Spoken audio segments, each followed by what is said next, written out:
Good morning. Well, the numbers are in for this year's tax season, and the Treasury Department coming up very short this year. A study done by the American Institute for Economic Research found the Treasury's April revenue dropped from $404 billion last year to $266 billion this year, the largest drop in over nearly 30 years. Richard Ebling is the Senior Fellow of the American Institute of Economic Research, and Roni Deutch, a tax attorney and CEO of Roni Deutch Tax Center. Good morning, guys. Good to see you. Thanks for being here. Richard, let me start with you. Wow, huge fall off in tax revenues. Why did it happen, and are you surprised by some of the numbers? Well, it's basically due to the fact that we've had such a severe downturn in the economy as a whole.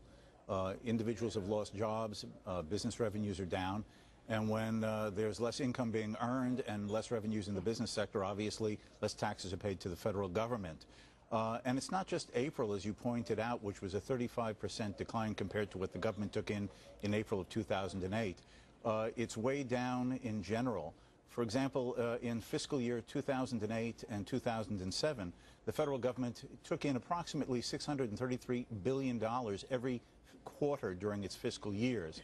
For the first quarter of 2009, it took in practically only $442 billion, or a 30% decrease on the average amount on a quarterly basis. The significance of this, of course, is that what the government doesn't take in revenue has to be made up through either borrowing or money being created by the Federal Reserve to cover the government's growing expenditures. It's hard to digest, given especially all the programs, Roni, that we are talking about. But one of the biggest issues has to be the loss of jobs, particularly the loss of financial jobs. What does that do to the IRS? Yeah, first of all, Alexis, wonderful to speak with you. When you and I step back and look at the severity of this issue, not only are we losing jobs, but as Richard pointed out, the government's going to have to raise money somewhere. So you and I know, Alexis, we've been talking about this for a long time. We are going to see a significant increase in taxes at a time when we are downsizing and losing incredible jobs. So when you and I step back and say, how is this going to affect us, the taxpayer, we again are going to bear this burden. It's not just bailing out. Now President Obama is going to stand up and say, hey, look at the numbers. These numbers are pathetic, which means I'm going to be able to raise taxes across the board. What about the states? As you pointed out earlier, California's got, what, a $22 billion deficit? All the other states are at $100 billion. They're already raising taxes, and not just personal income taxes, Alexis. We're talking, what, gasoline taxes, sales taxes. So really, we're going to lose jobs, we're going to lose revenue, and it's going to be awful for you and I, the taxpayer. You know, I mean, Richard, Roni raises such an important point here. We were talking earlier about how many states in this union are right now facing basically a statewide budget gap. I mean, the last statistics back in February said that 7 states at that time were in the green. I don't know, since February a lot has happened, so I would assume that it's getting progressively worse. What does this do to all these government spending programs? What does this do to the rating of our debt? Because part of the massive shortfall here is corporate taxes. Well, the fact is as was shown just recently, when Obama suggested these token cuts, every congressman and senator said, yes, cuts are important, but not in my jurisdiction, my district, my constituents. So the fact no cuts are going to occur. Taxes will be raised, but I think the additional danger is the fact that there's going to be this huge deficit. The deficit this year is equal to 2/3 of all that the government spent in the last fiscal year under Bush. The result is that the government is going to have to offer rising interest rates to attract private or foreign borrowers to lend it the money, or it will have to go to the Federal Reserve and ask Ben Bernanke to start churning the hand of the printing press to create the money to cover this government spending. So besides taxes, we're facing possibly rising interest rates and even significant price inflation looking down the road. That doesn't help the investment or employment picture either. Roni, you know how they can do this, how they can collect the funds that they're losing.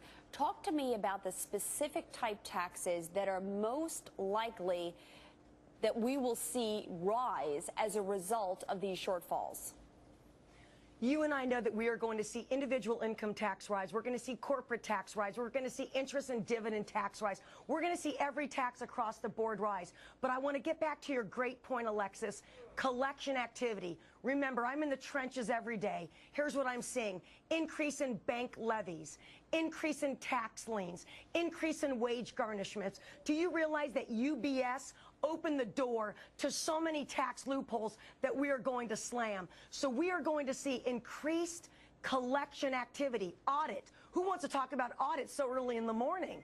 But we know, Alexis, they're going to go after increased collection activity, which is not only international, it's here in the United States, and raise taxes 100% across the board. He is not going to be able to keep his promise to keep taxes down for people making less than $200,000. So let me ask you a question, because I think the question viewers at home are asking is, how many people this year realistically filed on time, and therefore is the April number, or at least the numbers that we have right now, representative of the real tax revenue that the government is going to get? Or did, most people postpone? I mean, we postpone. Yes, numbers don't lie. Do you realize that over 10 million people failed to file on April 15th? But we also have to talk about the people that are missing, those tax gap people, Alexis. Remember them?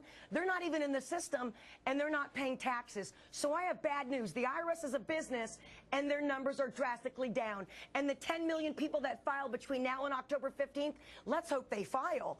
I don't think we're going to see that much of a significant increase in revenue that's going to do anything to help us. We've got to decrease spending.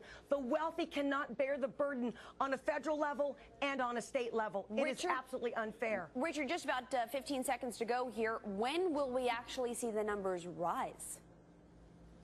I'm not optimistic, other than the false rising of rising inflation that artificially pushes people's incomes up because the Federal Reserve is printing a lot of money.